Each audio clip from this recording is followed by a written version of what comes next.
Hi friends, welcome to my channel. ఈరోజు మేము మా బాబాయ్ వాళ్ళకి పత్తి విత్తనాలు వేయటానికి వచ్చాము. అదిగోండి, అందరు దిగుతున్నారు. దిగిన తర్వాత ఇంకొంచెం ముందుకు వెళ్ళి ఆపుతానుండమ్మా అన్నారు. ముందుకు వెళ్ళి ఆగిన తర్వాత దిగి అందరం కలిసి నడిచి వస్తున్నాం. దిగిన తర్వాత ఇదిగోండి అందరం చేలోకి వచ్చాము. చేలోకి వచ్చి అన్నాలు అవి అన్నీ అక్కడ పెట్టుకొని ముందు రోజే పత్తి విత్తనాలు నానబోస్తారు. ఆ విత్తనాలు ఎవరి గిన్నెలో వాళ్ళు వేసుకొని ఎవరి మునుము వాళ్ళు పట్టుకొని వేసుకుంటారు. ఈ విత్తనాలు నైట్ ముందు రోజు నానబెట్టి తీసుకొచ్చారు. ఈ విత్తనాల పేరు అఖండ విత్తనాలంట. ఇవి మంచి దిగుబడిని ఇస్తాయన్నారు. అందువల్ల ఈ విత్తనాలు వేస్తున్నారు. అవిగోండి మా ఫ్రెండ్ని వేయమన్నాను. ఎవరి బౌల్లో వాళ్ళకు వేస్తుంది. వస్తా పిన్నమ్మ జాంకాయలు కూడా స్నాక్స్ తెచ్చింది. అంతలోకి జాంకాయలు తిని వెద్దురులే అని అనింది. అదిగోండి అందరికీ జాంకాయలు పంచుతున్నారు. ఆ జాంకాయలు తిని అందరం పోయి మునుము పట్టుకొని కాసేపు పత్తి విత్తనాలు వేసాము. వేసి అన్నానికి మళ్ళీ వస్తున్నాము. ఇదిగోండి వచ్చి అన్నాలు తింటున్నాం.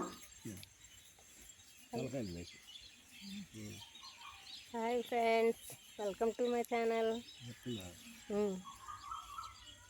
ఏం కూర పిన్ని? బీరకాయ కూర. ఏం కూర అమృతక్క? హుసేను ఏం కూర? మామిడికాయ పచ్చడి, కాకరకాయ తాలింపు. నీదేం కూర అక్క? గోంగూర పచ్చడి, చిక్కుడుకాయ తాలింపు. నీదేం కూర అక్క? అయిపోయిన కూర ఏంది?